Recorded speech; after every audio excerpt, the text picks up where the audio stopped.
शराब घोटाला। पिछले 2 साल से यह शब्द आपने कई बार सुना होगा।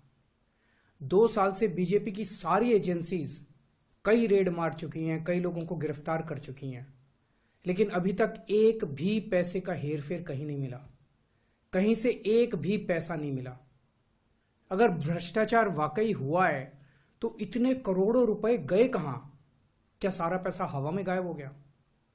सच्चाई यह है कि किसी तरह का कोई भ्रष्टाचार हुआ ही नहीं। अगर होता तो पैसा भी मिलता।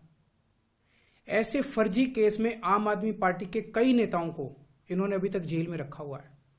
किसी के भी खिलाफ कोई सबूत नहीं है, कुछ साबित नहीं हो रहा, खुलेआम गुंडागर्दी चल रही है, किसी को भी पकड़ के जेल में डाल दो। अब बीजेपी मुझे गिरफ्तार करना चाहती है। मेरी सबसे बड़ी संपत्ति, मेरी सबसे बड़ी ताकत मेरी ईमानदारी है। झूठे आरोप लगा के, फर्जी समन भेज के ये मुझे बदनाम करना चाहते हैं, मेरी ईमानदारी पे चोट करना चाहते हैं। इन्होंने मुझे समन भेजे हैं। मेरे वकीलों ने मुझे बताया कि ये समन गैर कानूनी है। क्यों गैर कानूनी है? ये मैंने इनको विस्तार से लिख के भेजा है। मैंने बताया है कि उनके समन कैसे गैर कानूनी है, लेकिन उन्होंने मेरी एक भी बात का जवाब नहीं दिया। इसका मतलब उनके पास मेरी बातों का जवाब नहीं है। इसका मतलब वे भी मानते हैं कि उनका नोटिस गैर कानूनी है। क्या मुझे एक गैर कानूनी समन का पालन करना चाहिए? अगर कानूनी रूप से सही समन आएगा तो मैं पूरा सहयोग करूंगा।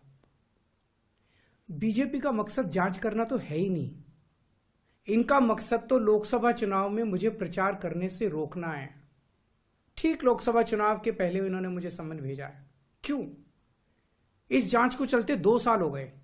अभी ठीक लोकसभा चुनाव के पहले मुझे क्यों बुलाया जा रहा है? पहले क्यों नहीं बुलाया? सीबीआई ने मेरे को 8 महीने पहले बुलाया था। मैं सीबीआई में गया था, उनके सारे जवाब भी दिए थे। लेकिन अब ये लोग ठीक लोकसभा चुनाव के 2 महीने पहले मुझे बुला रहे हैं। तो बीजेपी का मकसद कोई पूछताछ करना थोड़ी है।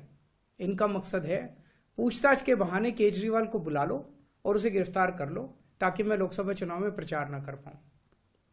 आज बीजेपी